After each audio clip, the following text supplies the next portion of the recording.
अस्सलाम वालेकुम। एक बड़ी अहम टॉपिक के साथ मैं हाजिर हुआ हूँ। It's about barter trade. For example, मेरा काम है ट्यूब लाइट्स बनाना, और ट्यूब लाइट्स बनाने के लिए ग्लास मैं एक कंपनी से बाय करता हूँ, यानी वो मेरा सप्लायर, और वो ग्लास और भी बहुत सारे लोगों को डिफरेंट कामों के लिए सप्लाई करता है, राइट। अब हमेशा मैं उससे ग्लास खरीदता था। इस बार जब मैं उससे ग्लास खरीदने गया ना, तो उसने कहा कि आप मुझसे ग्लास खरीद रहे हो, लेकिन मुझे कुछ ट्यूब लाइट्स दे दो जो कि मुझे अपनी ही कंपनी में, अपनी ही प्रेमिसेस में यूज करनी है, अपनी प्रेमिसेस में फिक्स करने के लिए यूज करनी है। तो मैंने कहा ठीक है। तो इसका मतलब इस बार डील क्या हुई, मैं उससे ग्लास यानी रॉ मटेरियल बाय कर रहा हूं, और इन रिटर्न मैं उसे पैसे नहीं दे रहा, कैश नहीं दे रहा, बल्कि इन रिटर्न मैं अपनी ट्यूब लाइट्स दे रहा हूं। तो इस ट्रांजेक्शन को कैसे रिकॉर्ड करेंगे?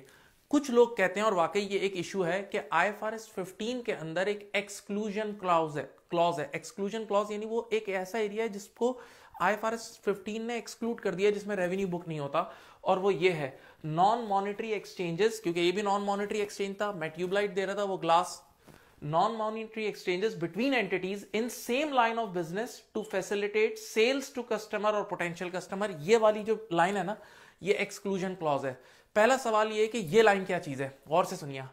लेट अस से दो कंपनीज है, दो ऑयल कंपनीज है, एक शेल है और एक PSO है। शेल के ऑपरेशंस फॉर एग्जांपल लाहौर में है, और PSO के ज्यादा ऑपरेशंस कराची में है, राइट। ओके, तो शेल के पास लाहौर में पेट्रोल और फ्यूल पड़ा हुआ है, और PSO के पास कराची में। अचानक से क्या हुआ कि शेल को एक डिलीवरी करनी थी गुड्स की, यानी ऑयल की डिलीवरी करनी थी कराची में, और PSO को करनी थी कहां पे, लाहौर में। तो अब एक ऑप्शन तो ये है कि ये पूरी पूरी वो लोड करके भेजें वहां तक, तो इतनी हाई ट्रांसपोर्ट कॉस्ट लगेगी। तो शेल ने PSO को बोला कि तुम मेरे कस्टमर को दे दो और मैं तुम्हारे कस्टमर को दे देता हूं। यानी इन अदर वर्ड्स हो क्या रहा है कि शेल PSO से ऑयल बाय करके अपने कस्टमर को बेच रहा है, और PSO शेल से ऑयल बाय करके अपने कस्टमर को बेच रहा है। तो अब ये जो इनके बीच में आपस में ट्रांजेक्शन हो रही है, ऑयल के बदले ऑयल चेंज हो रहा है ना, ये इसको ऑयल दे रहा है, वो भी इसको ऑयल दे रहा है। तो अब ये देखें, ये नॉन मॉनेटरी एक्सचेंज है, और ये सेम लाइन ऑफ बिजनेस, दोनों ऑयल का काम कर रहे हैं, दोनों सेम प्रोडक्ट में डील कर रहे हैं, और दोनों ये काम क्यों कर रहे हैं? To facilitate customers, to facilitate customer. तो इस बार दोनों इदारे कोई सेल्स बुक नहीं करेंगे। जो एक्सचेंज हुआ है ना, ये एक्सक्लूड हो जाएगा, ये एक्सक्लूड हो जाएगा। सर ऐसा क्यों?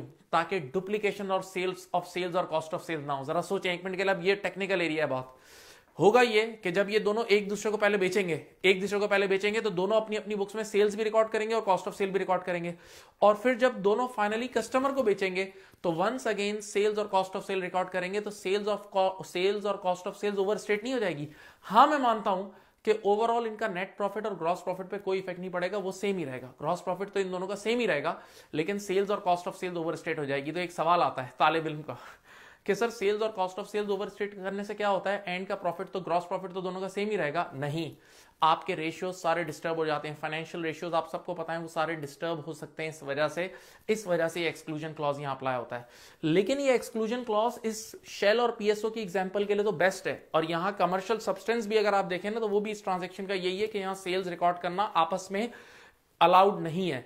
लेकिन जो एग्जाम्पल मैंने ट्यूबलाइट की दी थी, क्या उस पर ये एक्सक्लूजन क्लॉज अप्लाई होता है? अब यहां गौर से देखते हैं, ये 3 पॉइंट्स इस एक्सक्लूजन क्लॉज के बहुत अहम है। सबसे पहली बात, non monetary exchange, yes non monetary है। मैं उसे ट्यूबलाइट दे रहा हूं और वो मुझे ग्लास दे रहा है, जो मेरा सप्लायर है। ये पॉइंट मीट हो रहा है। Number 2, same line of business, no, नहीं। मेरा काम है ट्यूबलाइट बेचना, और उस सप्लायर का काम है ग्लास बेचना, और वो ग्लास कितनों को बेच रहा है, तो हमारा सेम लाइन ऑफ बिजनेस नहीं है। नंबर 3, ये जो हम एक्सचेंज कर रहे हैं, क्या हम अपने कस्टमर को फैसिलिटेट करने कर रहे हैं? नो। उसने मुझसे ट्यूबलाइट क्यों मांगी थी? उसने अपनी प्रेमिसेस में लगाने के लिए मांगी थी। तो टू फैसिलिटेट कस्टमर वाला पॉइंट भी यहां मीट नहीं हो रहा।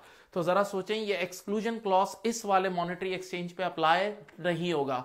तो बच्चा कहता है सर फिर इसकी अकाउंटिंग कैसे होगी? अब जरा गौर से सुने, मैं अपनी बुक्स में बता रहा हूं। मेरा काम था ट्यूबलाइट में डील करना।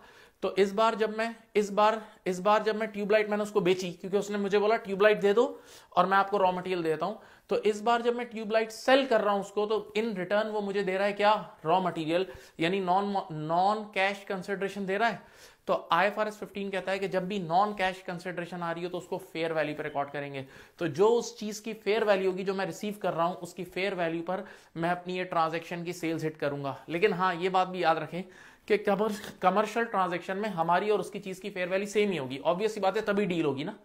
तो देखें, होगा ये कि मैंने उससे ग्लास की इन्वेंटोरी ली, तो मैं इन्वेंटोरी या purchases of the glass debit करूंगा, और अपनी सेल्स जो ट्यूबलाइट की सेल्स है वो क्रेडिट कर दूंगा।